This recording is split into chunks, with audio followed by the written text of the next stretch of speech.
Welcome, dear brothers and sisters, to our channel. We continue our educational series about the toll houses, and today's topic is the seventh toll house: greed and love of money. The Orthodox Church does not condemn wealth. What is sinful is the passion for money, greed, an unhealthy and obsessive attitude toward material possessions and finances. At first glance, many might wonder, is thriftiness or frugality a sin? Where is the line between wise use of money and a sinful obsession with it? To begin, let's understand what the sin of greed and love of money is, and what forms it can take in our everyday lives.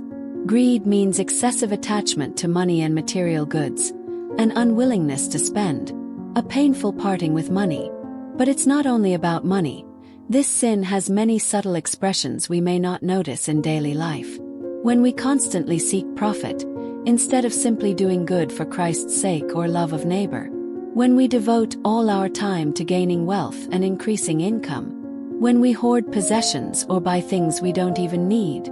When we spend foolishly, take bribes, or expect payment for helping someone. Any scheming for profit is a form of greed. We must guard ourselves from passionate attachment to money and possessions. The Apostle Paul calls greed the root of all evils.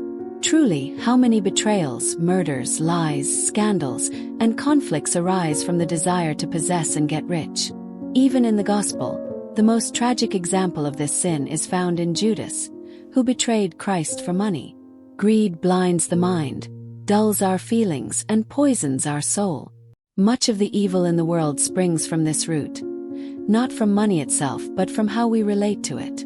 When money becomes the goal of life, when we cause our family to suffer because of our stinginess, when we're willing to hurt others for profit, then we are no longer serving God, but mammon, the idol of wealth. The Lord himself said, "You cannot serve both God and mammon." To avoid this sin, our attitude toward money must be healthy. Money should help us do good, support others, bring joy, not become our master. Excessive love of money robs us of freedom and peace. We become slaves of income and profit, and in the end, money ruins our lives. There are countless stories of wealthy people who, losing their business or fortune, fell into despair, drank heavily, abandoned their families, or even took their own lives. Why? Because money was the center of their lives, and when it disappeared, so did the meaning of life. Such people rarely think of others. They cannot serve God because in their heart they worship a different God: money. They don't trust the Lord. They believe that only money and their own power control everything. And this is exactly what the soul is asked at the seventh toll house. Was money the central focus of your life? Did you worship gain above all?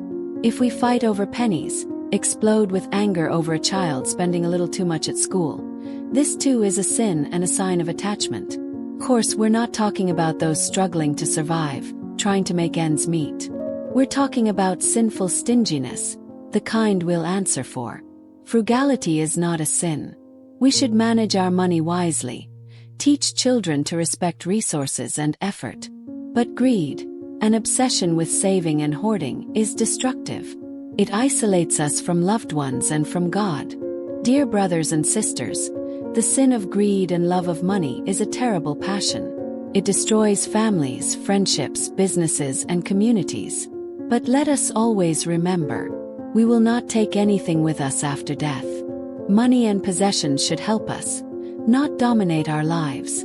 If we find in ourselves this sinful passion, greed, stinginess, profit-seeking, let us confess it. Let us fight it. One of the best ways to fight greed is giving alms. Let us give generously and with joy, help those who have nothing. It will be difficult at first, but over time, with God's help, the passion will retreat, and we will feel the joy and freedom that comes from doing good.